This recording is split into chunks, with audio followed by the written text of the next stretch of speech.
Assalamualaikum warahmatullahi wabarakatuh. Perkenalkan, saya Dewi Supertini dengan NPM 1616311900043 dari Prodi Ilmu Komunikasi.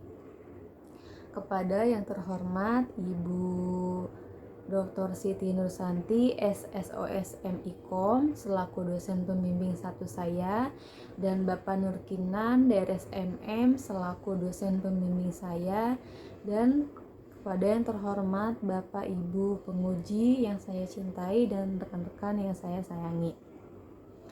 Pada kesempatan yang berbahagia ini, saya akan mempresentasikan hasil penelitian saya yang berjudul Pengaruh penggunaan media komunikasi Zoom terhadap efektivitas komunikasi, yang dilatar belakangi oleh media komunikasi merupakan sarana untuk menyebarkan dan menyampaikan informasi.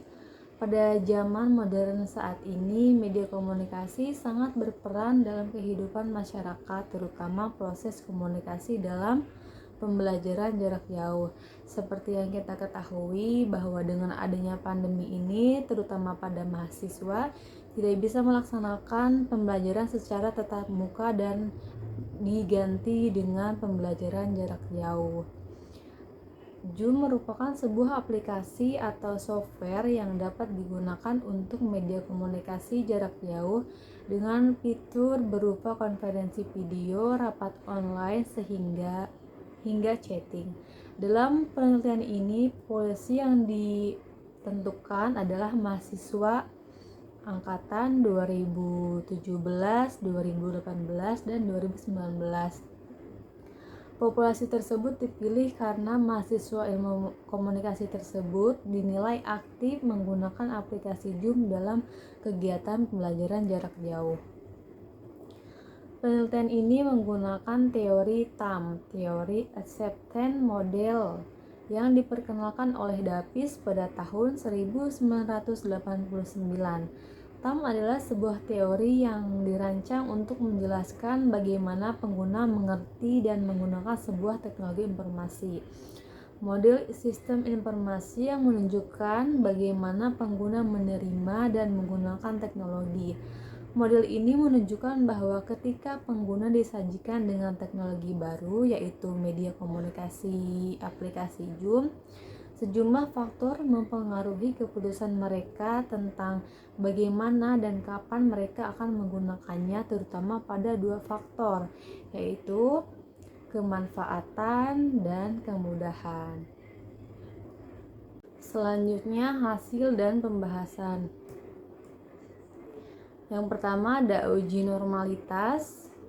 Hasil uji normalitas menunjukkan bahwa semua variabel dan variabel peneliti mempunyai nilai signifikansi lebih besar dari 0,05 atau signifikansi 0,907 lebih besar dari 0,05, sehingga dapat disimpulkan bahwa data peneliti berdistribusi normal. Selanjutnya ada uji linearitas. Berdasarkan asumsi linearitas, yaitu apabila nilai signifikansi lebih dari 0,05 maka ada hubungan yang linear secara signifikan antara variabel independen dan dependen. Maka dapat disimpulkan bahwa berdasarkan nilai signifikansi yang diperoleh oleh peneliti adalah 0,082 lebih besar dari 0,05, maka dapat disimpulkan bahwa ada hubungan linear secara signifikan antara variabel media komunikasi Zoom dengan variabel efektivitas komunikasi. Selanjutnya, regresi sederhana. Hasil perhitungan persamaan regresi linear sederhana yaitu Y 7,722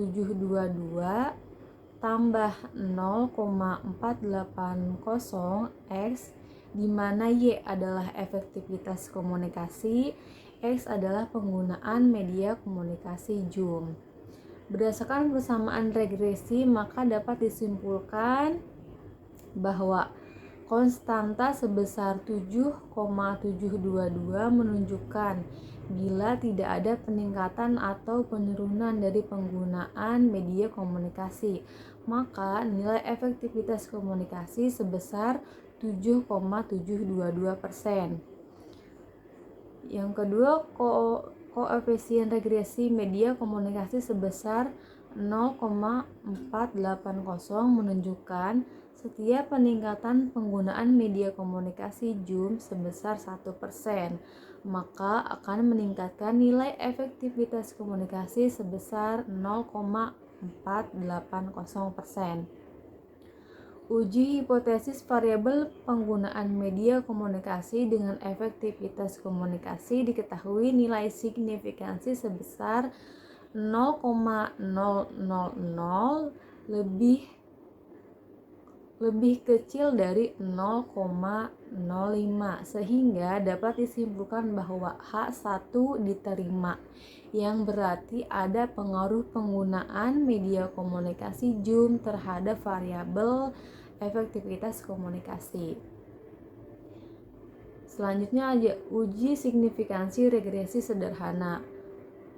Uji signifikansi digunakan untuk menentukan taraf signifikasi atau linearitas dari regresi. Kriteria dapat ditentukan berdasarkan nilai uji signifikansi dengan ketentuan jika nilai signifikansi lebih kecil dari 0,05 maka diperoleh nilai signifikansi 0,000 lebih kecil dari 0,05 sehingga dapat disimpulkan bahwa HI diterima, yang berarti ada pengaruh penggunaan media komunikasi Zoom terhadap variabel efektivitas komunikasi. Selanjutnya ada koefisien determinan.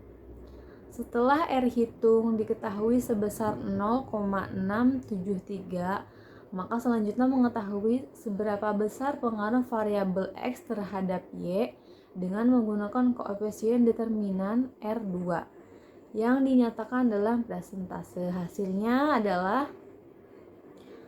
0,452 kali 100% dengan hasil 45%. Dari hasil perhitungan, maka dapat disimpulkan bahwa ada pengaruh penggunaan media komunikasi Zoom terhadap efektivitas komunikasi sebesar 45%. Selebihnya 55% dipengaruhi variabel lain. Selanjutnya ada uji korelasi. Berdasarkan hasil nilai signifikansi 0,000 lebih kecil dari 0,05 sehingga keputusannya adalah terdapat hubungan korelasi yang dihasilkan adalah sebesar 0,673 lebih besar dari 0,213, maka dapat disimpulkan bahwa pengaruh penggunaan media komunikasi Zoom berhubungan secara positif terhadap efektivitas komunikasi dengan derajat hubungan korelasi tinggi. Kesimpulan dari penelitian ini, terdapat pengaruh signifikan antara penggunaan media komunikasi Zoom terhadap efektivitas komunikasi. Hal ini dibuktikan dengan hasil analisis regresi sederhana dengan nilai signifikansi sebesar 0,000 lebih kecil dari 0,05. Artinya, media komunikasi Zoom berpengaruh terhadap efektivitas komunikasi dengan persamaan regresi Y 7,22 tambah 0,213, maka dapat disimpulkan bahwa penggunaan media komunikasi Zoom berhubungan secara positif terhadap efektivitas komunikasi dengan hubungan derajat korelasi tinggi. Sekian yang saya dapat sampaikan, kurang lebihnya mohon maaf. Wabillahi taufiq wal hidayah. Wassalamualaikum warahmatullahi wabarakatuh.